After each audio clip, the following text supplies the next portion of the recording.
जब मैं 24 का था मैंने एक सस्ता अपार्टमेंट किराए पर लिया। ये पुराना था लेकिन अकेले रहने का उत्साह सब कुछ दबा देता था। इमारत 6 मंजिला थी जिसमें 10 से अधिक परिवार रहते थे। ये अजीब था कि पूरी इमारत हमेशा शांत रहती थी। मैं शायद ही कभी पड़ोसियों से मिलता और जब सामना होता भी तो वे मुझे नहीं देखते थे।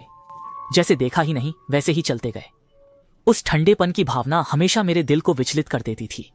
उस दिन जब मैं सुपरमार्केट जाने के लिए बाहर निकला तो जैसे ही मैं तीसरी मंजिल के गलियारे में पहुंचा मैंने देखा कि 302 का दरवाजा थोड़ा खुला था, बस एक उंगली की चौड़ाई जितना। मैंने इसे पहले तो नजरअंदाज किया लेकिन मेरी आंख के कोने से कमरे के दृश्य पर नजर पड़ी और मेरे पैर जैसे जमीन पर चिपक गए। कमरे में एक लंबी मेज थी जिसके चारों ओर 10 से ज्यादा लोग सिर झुकाए खाना खा रहे थे। कमरा इतना काला था जैसे उसमें स्याही उड़ेल दी गई हो। एक भी लाइट नहीं जली थी और सभी खिड़कियां मोटे पर्दों से ढकी थीं। केवल गलियारे की हल्की रोशनी से धुंधली परछाइयां दिख रही थीं। अजीब बात थी, इतने लोग एक साथ बैठे थे पर कोई बात नहीं कर रहा था। बस बर्तनों की हल्की खटखट की आवाज आ रही थी जैसे नाखून लकड़ी पर खींचे जा रहे हों। सुनकर रोंगटे खड़े हो गए। मैं अभी संभल भी नहीं पाया था कि दरवाजा अचानक धड़ाम से बंद हो गया। हवा का झोंका भी नहीं उठा, जैसे किसी अदृश्य हाथ ने जोर से धक्का दिया हो। मैं डर के मारे उछल पड़ा, खुद को दिलासा देते हुए कि यह हवा थी। मैंने पर्स कसकर पकड़ा और तेजी से नीचे भागा। सामान खरीद कर वापस आया तो जैसे ही लिफ्ट का दरवाजा 6ठी मंजिल पर खुला मैं पत्थर का बन गया।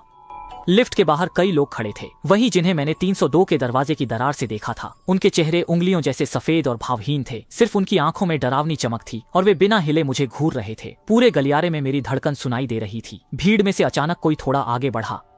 आवाज इतनी धीमी थी जैसे कानों में फुसफुसा रही हो, फिर भी इतनी कर्कश कि इंसानी नहीं लग रही थी। मैं कांप रहा था और एक मुस्कान देने की कोशिश की जो रोने से भी बुरी थी। उनके बीच से निकलने की कोशिश कर रहा था। जैसे ही मैं पास पहुंचा एक सड़ी बदबू मेरी नाक में घुस गई, जैसे सड़ा मांस और फफूंद की गंध हो। मैं लगभग उल्टी कर देता। मैंने आंखें बंद करके आगे दौड़ लगाई जब तक कि मेरी पीठ घर के दरवाजे से नहीं टकराई।